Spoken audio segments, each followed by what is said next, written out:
My name is Ronak Vyas and this video is a collaboration with Programming Knowledge.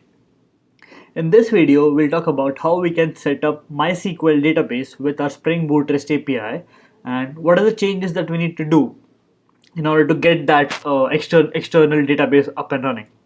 So, as you can see in the previous videos, we talked about how we integrate Apache Derby and embedded database inside our Spring Boot REST API application. And in this video, we'll actually move away from Apache Derby and actually start integrating MySQL database into our application.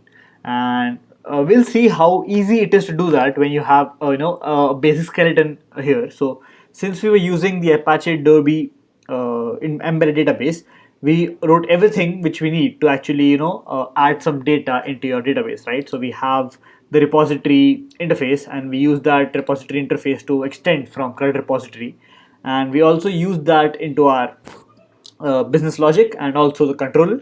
So we have the skeleton we need to actually integrate any other database. So we'll be integrating MySQL, and in the upcoming videos we'll also integrate PostgreSQL to our Spring Boot REST API application.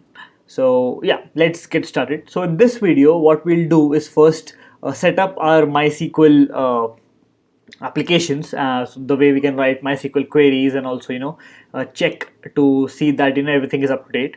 So in this video, we'll talk about how we can set up the MySQL database for our REST API, and in the next video, we'll actually integrate that MySQL database with our Spring Boot application. So first, I'm currently using a Mac OS. So if you're using a Mac OS, then you can just do a brew install MySQL using Homebrew and install MySQL on your laptop. If you're using Windows or Linux, then please make sure to follow or make sure to ensure that you have MySQL in your system before you continue this tutorial. Next, so one of the best MySQL UIs which I like is MySQL Workbench, because it makes it really easy to write queries, execute queries, and also see a lot of things which we need.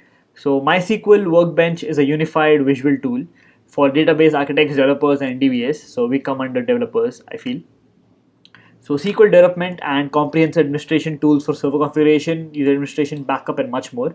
So if you're having a SQL database to hold account client information, or basically when you have a login system in your application, you can use this to see those queries and data in your system. The next is that it's available on all Windows, Linux, and Mac OS X. So since it's cross-platform, I think it works well with any OS which you're using. So since we'll be using the developed functionalities and design, so we can create our tables. We'll be doing that in a minute, and then we can also customize user privileges so that once you're actually deploying your API, you know what to do. So let's go ahead and start with creating our database. So I have MySQL Workbench open here, and this is how the UI will be after initial login. So here I have a SQL query file. So I just write SQL queries here and then execute them. So the first query which we need to do is create a database. So let's do create database, and the name can be to do DB. So we'll keep it simple. The next thing which we need to do is use that database. So use to do DB. Great. And the next thing which we need to do is create the table. So let's create the table now. So create table to do.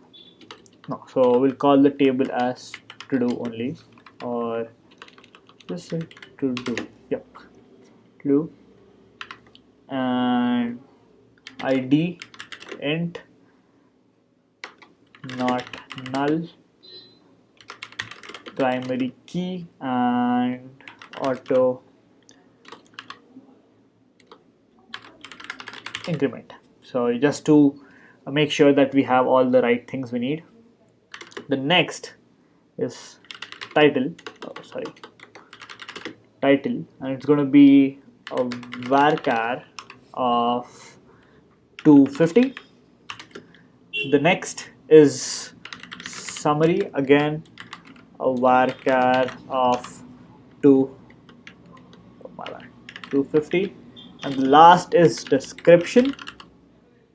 Again, varchar for, let's say, 500 now.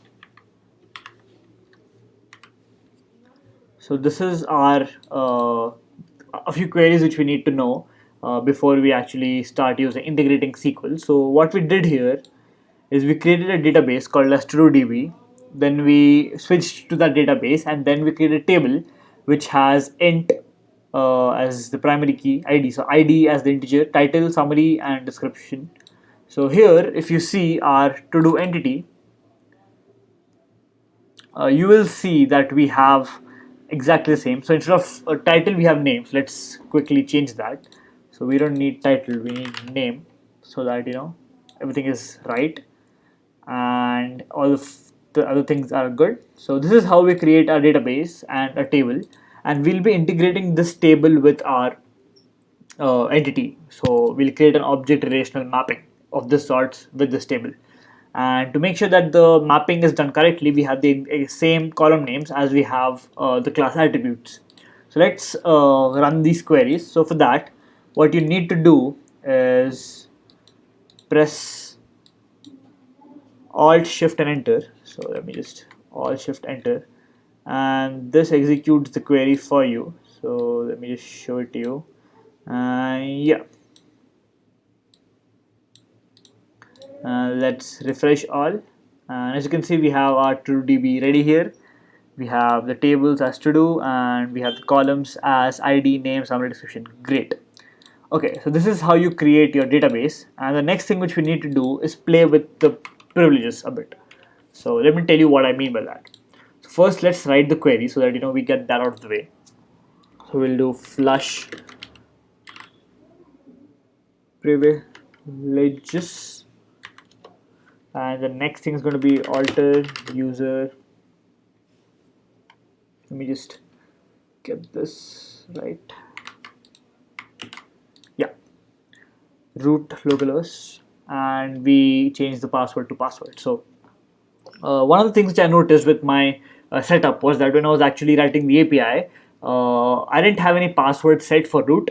So due to which the Spring Boot application wasn't able to figure out where my database was.